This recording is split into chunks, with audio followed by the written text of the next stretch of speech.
Okay, మా అందరికీ నమస్కారాలు. ఈరోజు సీతారాం యేచూరి మరణాన్ని జీర్ణించుకోలేకపోతున్నాం. ఒక మంచి నాయకుడు, ఎల్లప్పుడూ కూడా పేద ప్రజలకు ఏం చేయాలని తపన పడే వ్యక్తి. నేను 40 సంవత్సరాలుగా క్లోజ్గా ఆయన వాచ్ చేశాను, కలిసి పనిచేశాను.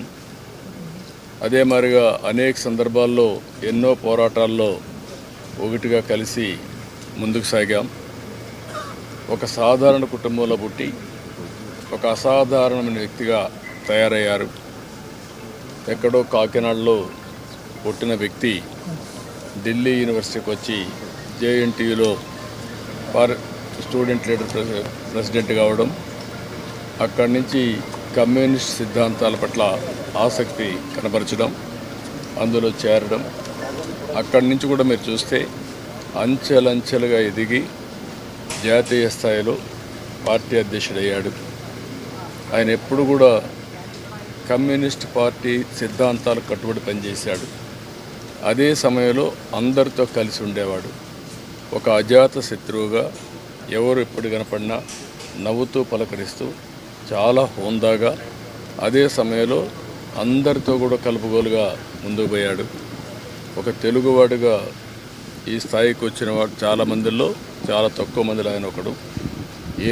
ఏమైనా ఓసారి ఆయన నమ్మిన సిద్ధాంతాలు, ఆయన పనిచేసిన విధానం ఎప్పుడూ ఉంటాయి.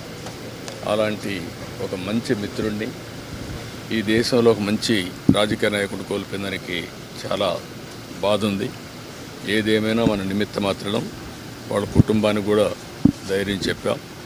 అందుకే నాకుండే ఒక సన్నిహిత సంబంధంతో ఎట్టి పరిసరాలు రావాలని చెప్పే ఉద్దేశంతో వచ్చి నా నివాళులు అర్పించాను.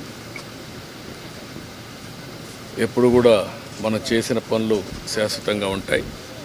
ప్రజల కోసరం, పేదవాళ్ళ కోసరం ఆయన పోరాడిన విధానం శాశ్వతంగా ప్రజలు గుర్తుపెట్టుకుంటారని చెప్పి తెలియజేస్తూ మరొకసారి ఆయన చేసిన మంచి పనులన్నీ అభినందిస్తూ, అదే సమయంలో ఆయనకు నివాళులర్పిస్తూ ఆయన ఆత్మకు